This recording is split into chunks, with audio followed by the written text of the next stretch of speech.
Assalamualaikum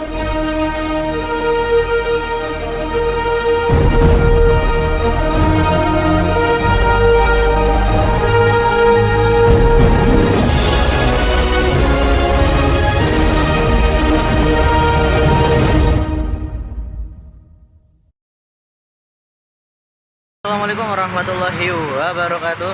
Balik lagi bersama saya Muhammad Satwa Fariji dalam investigasi berita hari ini di kelompok 2 ya, bersama Mas Farhis sama Ibu Mbak Zahra ya. Saat ini kita sedang berada di lokasi yaitu ini lampu merah Parung ya, lampu merah Parung.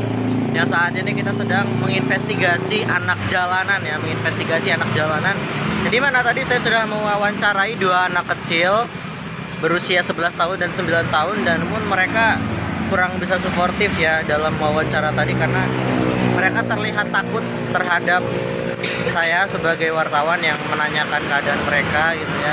Padahal cuma nanya nama, umur, dan juga kenapa mereka mau ngemis kayak gini gitu tuh di sekitaran sini gitu. Dan apa alasannya? Namun sepertinya saya dicurigai oleh beberapa orang ya, karena disangka mungkin takut mengulik. Padahal muka-muka kita ini muka-muka orang-orang baik gitu ya, muka-muka orang-orang aman. Anak-anak yang di Palima itu pada otak ya? Belum. Kalau kok hanya gini, weh itu yang di Palima gimana? Kenapa? Belum mau TW emang?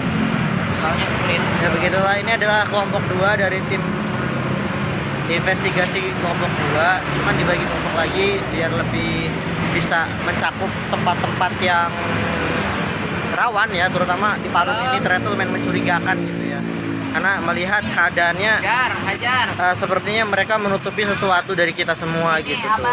Soalnya setelah saya selesai wawancara dua anak yang ada tepat banget di lampu merah Parung ini menuju ke arah Tangerang, itu mereka langsung pergi, mereka langsung nggak ada setelah saya selesai mewawancarai mereka, dan itu lumayan mencurigakan. Jadi semoga kita bisa ngusut lebih dalam lagi kasus ini, dan karena ini menarik, karena kita pengen tahu gitu tuh apa dalam dibalik ini semua. Karena gimana juga kita harus lebih aware ya terhadap masyarakat. Oke, baik, tunggu lanjutannya berikutnya lagi. Saya Muhammad Satwa Fariji, siap. Oke, teman-teman semua, melanjutkan berita yang kemarin saya sampaikan ya di liputan kita pada hari apa itu? Selasa atau Rabu ya? Rabu. Tepat di hari Rabu kita meneliti di salah satu lokasi, yaitu di mana? Di Parung ya, di Parung itu tuh ternyata lokasinya lumayan rawan teman-teman, karena ketika saya selesai wawancara dengan salah satu anak kecil di sana, justru tanggapan dari masyarakat sekitar itu seperti mengawasi dan bahasanya apa ya, mengantisipasi kehadiran saya gitu sebagai wartawan yang sedang menanyakan keadaan si adik ketika wawancara pada saat hari itu.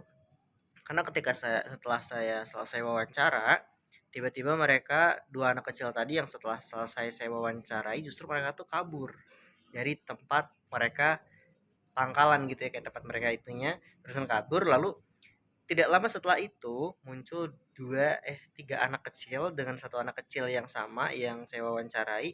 Mereka mengendap-endap seakan-akan mengawasi kita para wartawan yang sedang ada di lapangan.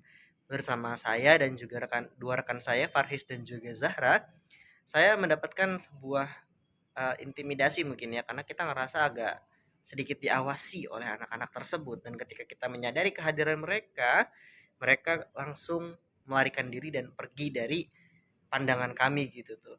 Lalu setelah itu kami coba untuk melakukan inspeksi ya dengan cara memutar atau menggunakan motor gitu ya, kita pergi jalan gitu tuh.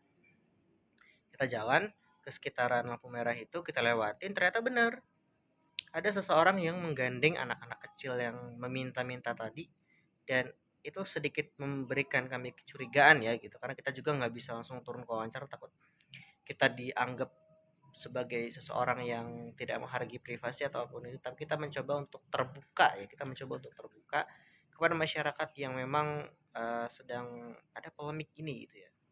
Jadi kesimpulannya itu tuh kasusnya lumayan ribet ya, karena kita ngambil kasus anak jalanan, jadi lumayan agak susah pendekatannya apabila subjek kita justru mereka takut dengan kehadiran kita, padahal kita kan hanya ingin tahu gitu tuh bagaimana kebenaran yang ada di jalanan gitu ya.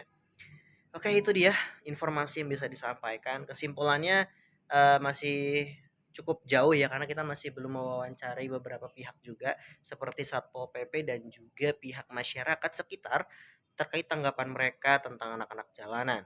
Baru setelah tahap itu kita bisa masuk ke tahapan praproduksi atau pasca produksi ya, yang dimana masuk ke tahapan evaluasi, editing dan juga hal-hal lainnya.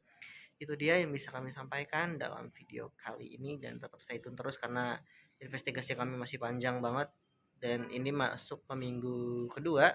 Minggu depan udah masuk dikumpulin ya tugas kita dalam bentuk laporan video. Semoga semuanya bisa berjalan lancar dan bisa dimudahkan ya. Untuk teman-teman semua yang sedang berusaha untuk menggali informasi dan hal-hal yang ingin kalian ulik terhadap berita yang ingin kalian sampaikan, semoga dimudahkan dan semoga dijauhkan dari segala mara bahaya. Saya Muhammad Safa Fariji, sekian dan terima kasih. Ini dia laporan kita hari ini. Wassalamualaikum warahmatullahi wabarakatuh. Audio Jungle.